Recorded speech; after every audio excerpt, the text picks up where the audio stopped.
Hi, I'm Callum from Tyne Valley Motorhomes, and this is a handover on the Chausson Welcome 718 EB. So as we start the walk round on the driver's side of the vehicle first, the first point you get to is your two fridge vents. Then you do have your Fiamma awning and awning light there. We can show you awning on collection as it's a bit windy today, and we wouldn't want to damage the awning. This customer has had fitted by us an additional external gas point, so they don't come with them as standard, but we fitted one.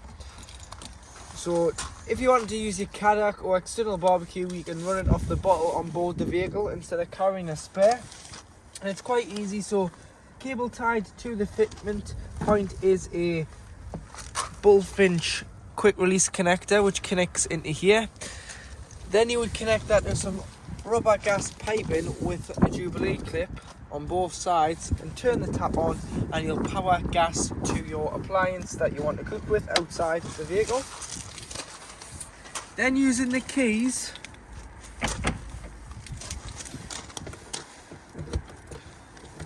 this is your habitation key, this round headed key here, the little one, and this is your cassette locker. So this is where your cassette is. So when the toilet's full, it'll indicate that it needs emptying on the toilet itself, which I'll show you inside where that light is. And you simply just lift the handle and slide the cassette out of the motorhome. So you can either carry it with the handle here, or you can wheel it with the lights, wheel it with the wheels to your waste disposal point. To empty, it's very straightforward. Just take the cap off,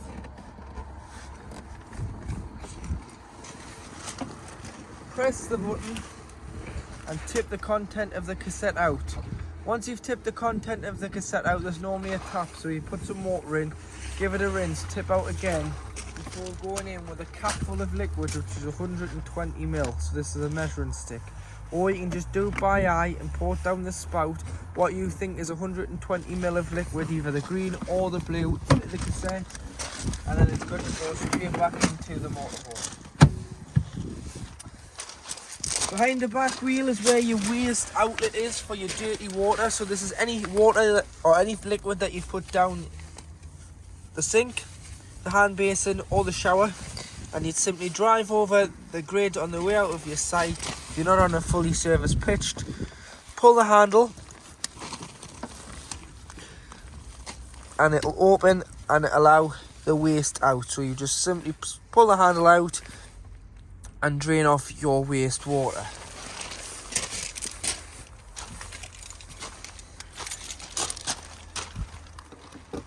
Put your key in the locks and the handles will pop out, and then you'll be able to give them a full 360 spin.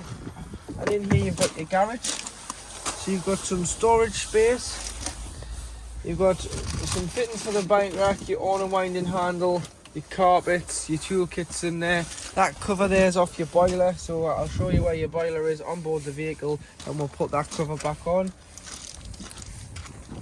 On the back of the vehicle you do have your bike rack. So you pull your bike rack down. The chocks move along the rail depending on how big your bikes are. And then you'd pop these through the spokes to tie your wheels in. Once you've got your bikes on, you'll need to put the other fitments onto the top of the rail. So, like I was saying,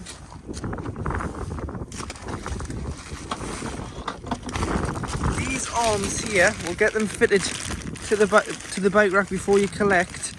But these go on to here. So the clip on there and the hold the crossbars. So there's two arms, both for bikes. One for the first, one for the second bike. And then once you've got the bikes on, chocked by the wheels and chocked by the crossbar, put a security lock around the bikes to avoid them being stolen. And that is a Fiamma Pro C e-bike bike rack. So this is designed for electric bikes. So it's designed to take a little bit more weight than your standard Pro C bike rack.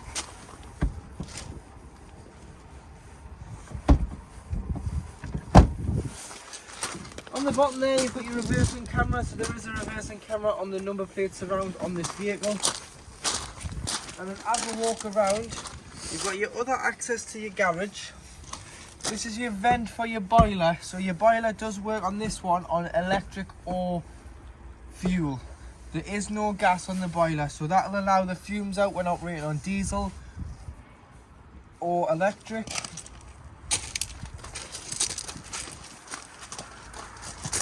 LPG locker, so liquid petroleum gas. This is your gas locker. So this is where your cylinders would live for gas. And in here, there is a refillable gas bottle on this vehicle. So the last owner has had a refillable bottle, so whether they've been going abroad or they've just had it because it's a lot easier to fill than a standard bottle. So you've got a fitment here, and it's a bayonet fitting. So you'd go to your local LPG centre, there's like a gun, you'd put that on, twist the front and pull the trigger back. That'll pressurise the nozzle onto here. Then you would press the button on the pump until simply it doesn't take any more. And you can view your reading on the bottle. So the bottle's low at the moment. Once you fill it up, it'll show full. Making sure that you turn your bottle off before you travel from the top of the cylinder, and then when you arrive on your site you can turn that back on. But these are really handy if you plan on going abroad, and and this is a good 11 kilogram bottle, so the gas in there will last a while. Hook it up. So you get your hooker bleed, lift the collar, hook the vehicle up first, then the sight, and do it in reverse order when unhooking, so that you're never walking around with a live lead in your hand. So whether you're on a site or you're at home and you're charging it over the winter, or just before you go away to make sure your leisure batteries are charged, this would be how you'd hook your vehicle up. Press the clip down when you're unplugging it, just to allow the pins in the hooker bleed to safely disconnect from the vehicle. To fill it with water, I would advise carrying some different connectors, as it's mainly just a brass tap on site, and a hose pipe. It's a lockable cap.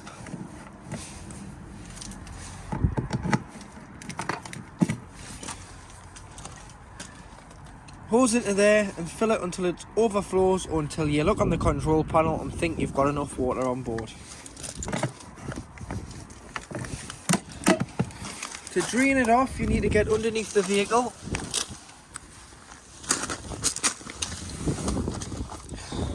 and you turn this tap, and you'll be able to allow the water out. So that's how you drain it down in the winter, or if you've taken on a source of contaminated water.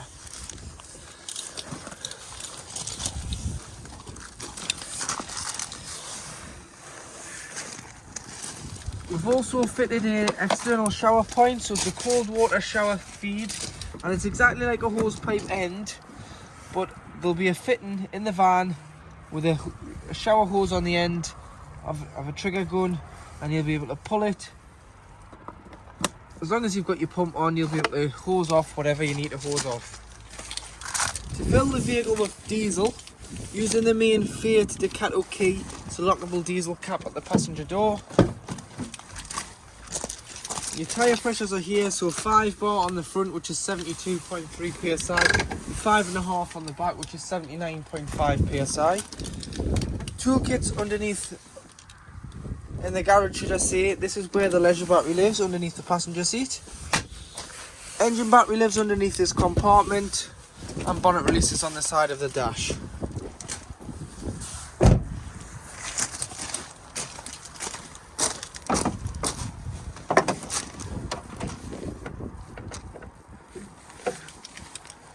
So underneath here you've got all your fluids: coolant, brake fluid, power steering fluid, screen wash at the back here, oil filler and dipstick. And then for giving or receiving a jump start, you've got your earthing point next to your passenger headlight, and your positive is just underneath this cover here for giving or receiving a jump start. To operate your Chausson control panel, first of all, if you are hooked up to mains, you'll get this light here which indicates that you're on mains 230 volt. If not, you will just have 12 volt off your leisure battery. And the green button here is known as your master switch. So you can turn the vehicle on and off, which is the 12 volt system. So turn it on. Then if you want your lights on, you need to make sure that you've got your master switch for your lights on, which is this one here. And that controls the electric drop down bed as well on board the vehicle. So you've got to have that on for that to work. Then if you want to pressurize any water around the van, taps, toilet, shower, external shower if one's fitted, you've got to turn this on, which is your pump. Making sure that you've got enough water on board before you turn the pump on. Because if you haven't got any water on board and you turn your pump on, you might damage the workings of the pump by burning it out. Far light is for your awning light, which is the light on the outside of the vehicle. And then down the side, these correspond with the buttons on the bottom. So you've got the far one, which looks like a trailer, which is your leisure battery reading. Take the hookup out to get a true reading of your leisure battery. You've got the one of the truck, which is your Ford engine battery, or Fiat engine battery, should I say.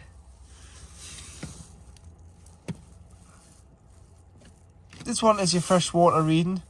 So you can see there that you've got a percentage of fresh water on board, so just half a tank of fresh on board. And then when that goes into the red, this light will go to red, which means you need to refill.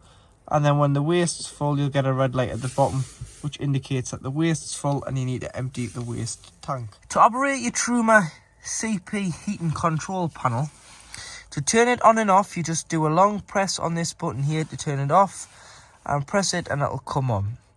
To get into the menu, you just do a short press. So you've got a motorhome flashing at the moment with a thermometer in. This is your temperature of the inside of the van that you want it to be. So you can do highest of 30 or lowest of off. So off in the summer when it's warm, 30 degrees when you're starting off in the winter to get the vehicle warm. So once you're happy with the temperature, which needs to be more than the outside air temperature, you just press enter.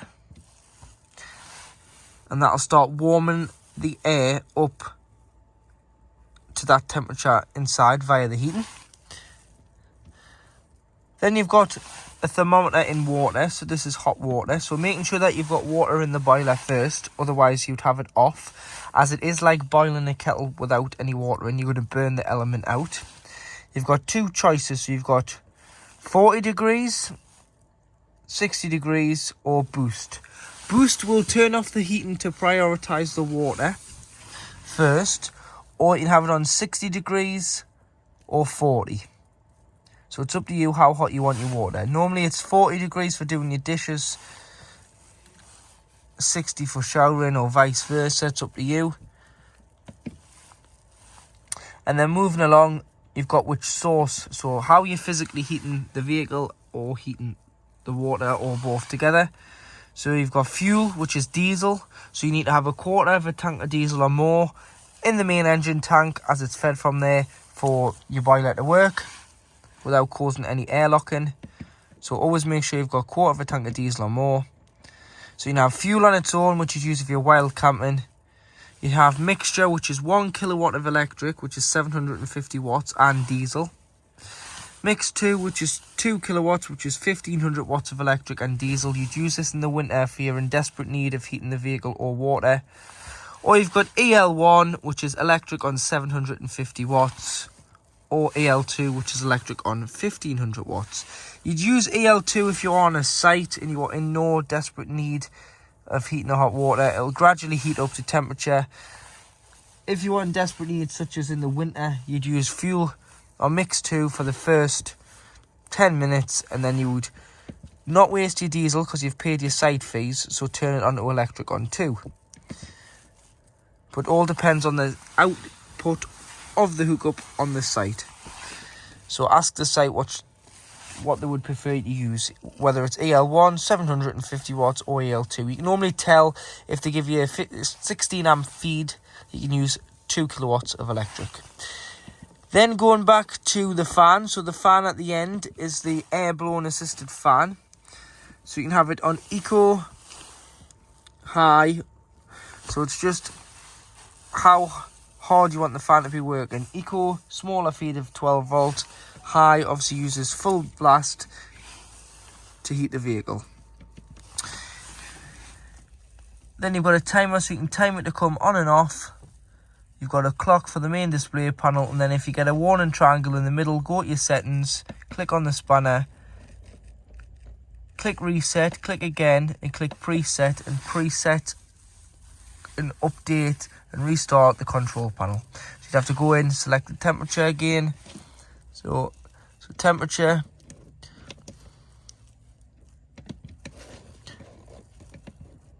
water,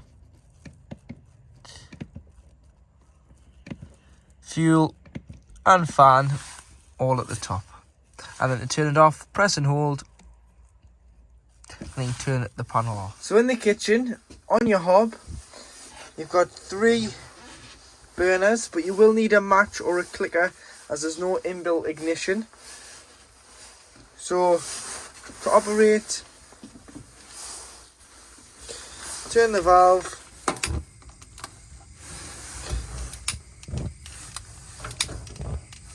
and that is all 3 lit. Allow them to cool down so that they're cool enough before you do put the glass lid down, otherwise there is a chance it may shatter. It's just showing that your hot water system's working there. Just bringing the water through. So it will do this when the boiler has opened. So you just need to prime it back through until you get a pressurised flow from the tap. So when that stops coughing and you get a pressurised flow, the tap is primed. But this is showing you an example of what it will do until it's pressurised. So we'll pressurise that and I'll show you that working and the water getting warm. Underneath, light on the oven, inbuilt ignition on the oven and grill. So you do have your grill, and then underneath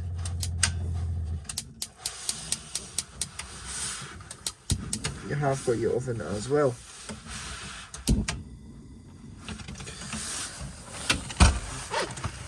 Storage drawer, cutlery drawer, large drawer, and another large drawer. Making sure you push the catches in to lock the cupboards before you start travelling, as they are the travel catches.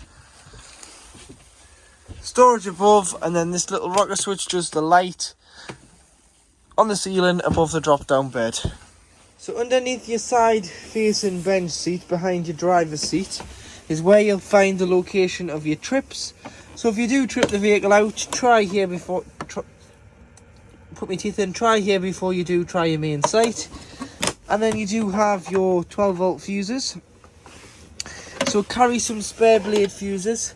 They're all listed what they do there and the ratings on the bottom. So carry some spares and you can replenish the fuse. And then this is your charger. So this charges your leisure battery when you're hooked up. So make sure that's turned on. What I would do is just leave it as it is. Don't touch it.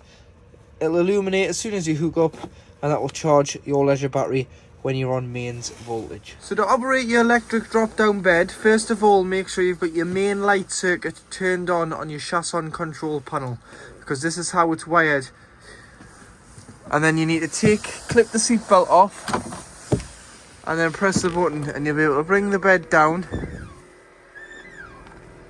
There's a ladder on the back bed which clips on here to these fittings, and you can stop it at any height. Obviously this does the light here, which is a switch that I was talking about earlier. Individual switch on the end of that light strip.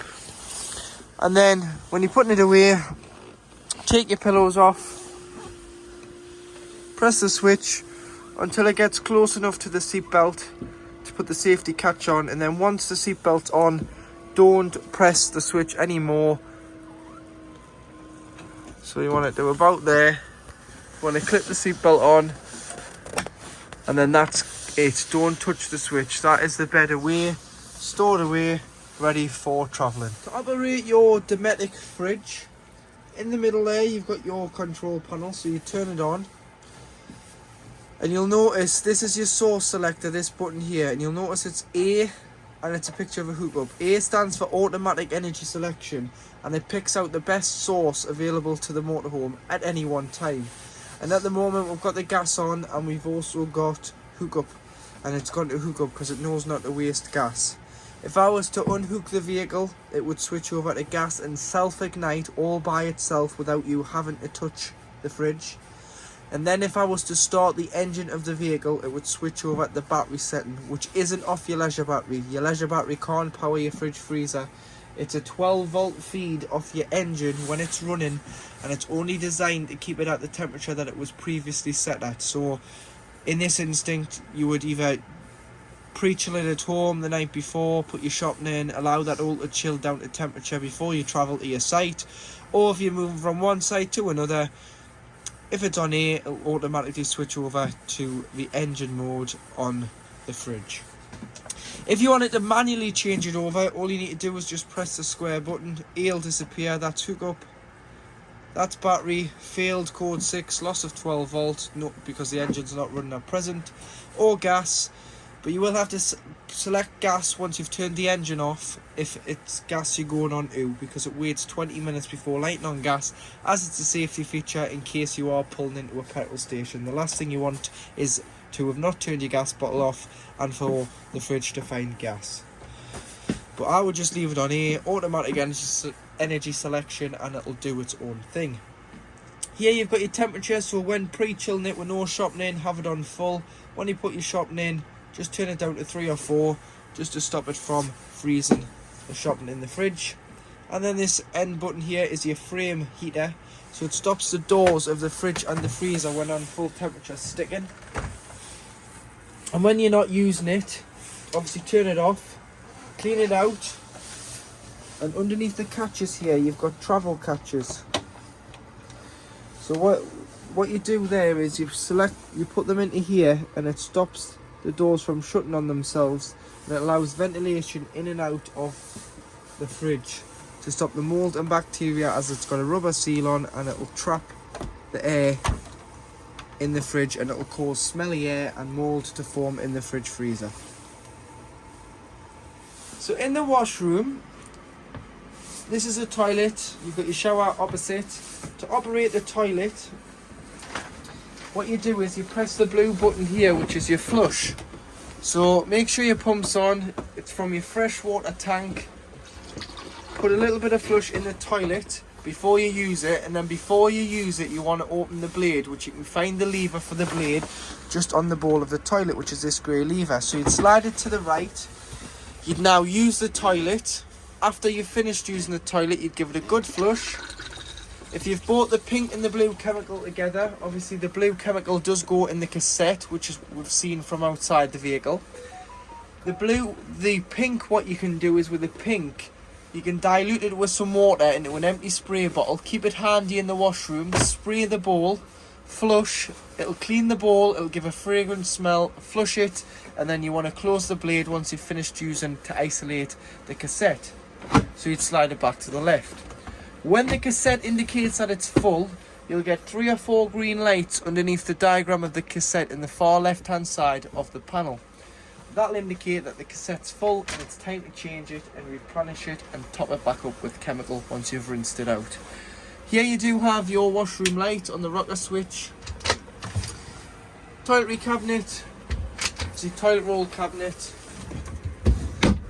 Some more storage up here, along with a towel rail holder above the window. Now, in the washroom, there's your tap working on the hot. We've had the hot water system on, so that this water is up to temperature now. So it's getting warm there. So your boiler system is working as it should. Across from it, like I said, you do have your shower. So in the winter, when you winterize in the vehicle, it's always good practice if you just get your shower head, you unscrew it from the hose, like so. As you can see there's some water in there, and you lie the hose in the shower tray with the tap open, and that'll allow any water in that pipe to simply drain away out of the waste, because the fresh would be open. You'd leave all the taps within the motorhome open, and your waste from outside would be open. So the water will just drain its way out the vehicle When you travel, you want to make sure that your shower screens are tied back. So on this one, you tie it back with the cord, Velcro cord here. And this one is a strong magnet, so you've got to pull it off the magnet there at the back, and you can open your shower screens, and then make sure that they shut back before you travel. Got a hanging rail there for towels, wet coats. You can put a few hangers on there if you've been caught out walking the dog in the rain, or you've been out for a walk and you've been caught in the rain. And then you do have a hatch skylight for when you are showering, just to allow the steam out, or for a bit of ventilation in the summer.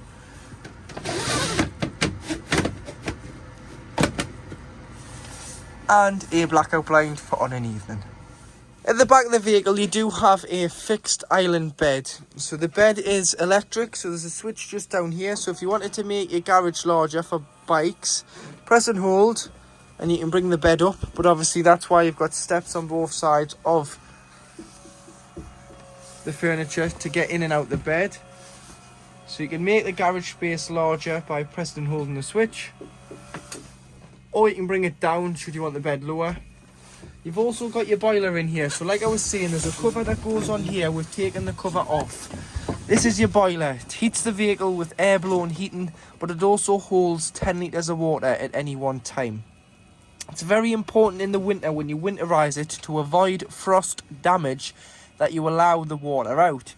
But this vehicle is fitted with a frost valve. So that means when the temperature hits 3 degrees or lower, it automatically drops its own water out the boiler. You would have to still drop the waste and still drop the fresh and leave the taps open, but it'll automatically drop the water in the boiler. But never become fully reliant on it, because if it ever becomes faulty, you're in for an expensive repair bill.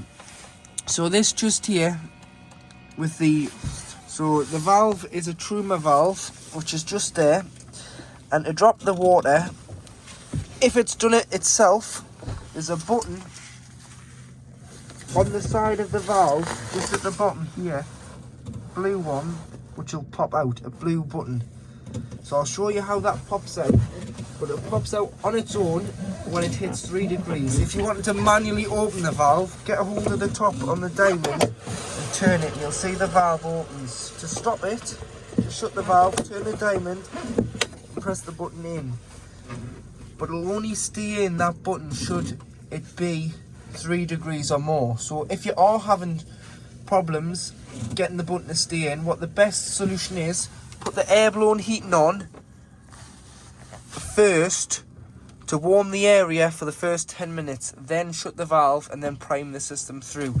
So priming it through is by shutting the valve, shutting all the taps, shutting the fresh and the waste outside, filling the vehicle with water, coming into the vehicle, putting the pump on, opening the cold, and then slowly going to the hot until it stops coughing and spluttering like I showed you when I was doing the kitchen part of this video, until you get a pressurized flow of water. Then your system is primed. But make sure that you drain your systems off in the winter, otherwise you're in for an expensive repair bill, and it isn't covered under warranty, as it's your responsibility to drain the water out and avoid frost damage.